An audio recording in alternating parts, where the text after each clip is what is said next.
S D digital teach S D education channel میں آپ تمامین کا خیر مقدم ہے۔ امید کرتے ہیں کہ آپ تمامین خیریت سے ہوں گے۔ تو آج کی ویڈیو ہم دیکھنے والے ہیں صفت کی قسمیں، صفت نسبتی، اور یہاں پر اردو نثری قواعد کے اندر صفت ذاتی، صفت نسبتی، صفت عددی، صفت مقداری اور صفت ضمیری، ان قسموں کے بارے میں معلومات حاصل کریں گے۔ صفت کو انگلش میں ایڈجیکٹو اور ڈسکرائبنگ ورڈ کہتے ہیں۔ الفاظ صفت وہ ہیں جو کسی اسم کی حالت یا کیفیت یا کمیت ظاہر کرے۔ صفت جس اسم کے لیے استعمال کی جاتی ہے وہ موصوف کہلاتا ہے۔ صفت ہمیشہ اسم کی حالت کو محدود کر دیتی ہے۔ شریر لڑکا، بدمعاش آدمی، بیکار لوگ، نیک عورت، خوبصورت پھول وغیرہ یہ صفت کی مثالیں ہیں جس سے صفت کا ظاہر ہونا ہے۔ صفت کی تعریف دیکھیں گے مختصر میں۔ اسم کی خصوصیت بتانے والے لفظ کو صفت کہتے ہیں۔ مثال، آصف جماعت کا سب سے ذہین لڑکا ہے۔ اس جملے سے ہمیں آصف یعنی اسم کے بارے میں خاص بات یہ پتہ چلتی ہے کہ وہ ذہین ہے، اس لیے اس جملے میں لفظ ذہین جو ہے تو صفت ہے۔ صفت کی کئی قسمیں ہیں لیکن میں یہاں پر 5 قسموں کے بارے میں آپ کو بتانے والا ہوں۔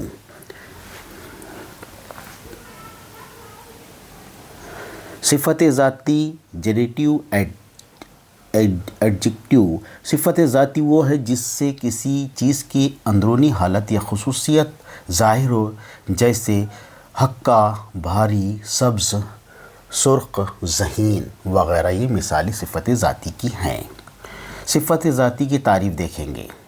اب وہ الفاظ جو موصوف کی ذاتی خصوصیت بتاتے ہیں انہیں صفت ذاتی کہتے ہیں۔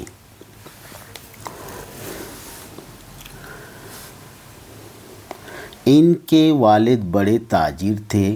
اس جملے میں لفظ بڑے صفت ہے اور تاجر موصوف ہے، یعنی تاجر کے لیے بڑے لفظ کا استعمال ہوا ہے، اس وجہ سے یہ صفت ذاتی ہے۔ صفت ذاتی بڑے اور موصوف تاجر۔ صفت ذاتی میں اس عظیم مقصد کے لیے 18 لاکھ روپے بینک میں جمع کرائے۔ اس جملے میں عظیم لفظ صفت ہے اور مقصد موصوف ہے، یعنی مقصد کے لیے عظیم لفظ استعمال ہوا ہے۔ صفت ذاتی عظیم اور موصوف مقصد۔ صفت ذاتی کی اور بھی دیکھیں گے مثالیں ہم۔ وہ بہت ہی نرم مزاج انسان ہے۔ اس میں نرم مزاج صفت ہے اور انسان موصوف ہے، اس لیے نرم مزاج لفظ کا استعمال انسان کے لیے کیا گیا ہے، اس وجہ سے یہ صفت ذاتی کہلائے گی۔ آگے چلتے ہیں، صفت نسبتی کے تعلق سے دیکھتے ہیں جسے ہم ریلیٹیو ایڈجیکٹو کہتے ہیں۔ وہ صفت جن میں کسی دوسرے شے سے لگاؤ یا نسبت ظاہر ہو اسے صفت نسبتی کہتے ہیں، جیسے فارسی، ترکی، ہندوستانی، آبی وغیرہ۔ یہ لگاؤ عام طور پر اسم کے آخر میں یائے معروف بڑھانے سے ظاہر ہوتا ہے، جیسے اسلامی، پیازی، انگوری، عربی، سمندری، صنعتی۔ اب اسلام سے اسلامی، پیاز سے پیازی، انگور سے انگوری، عرب سے عربی اور سمندر سے سمندری اور صنعت سے صنعتی وغیرہ۔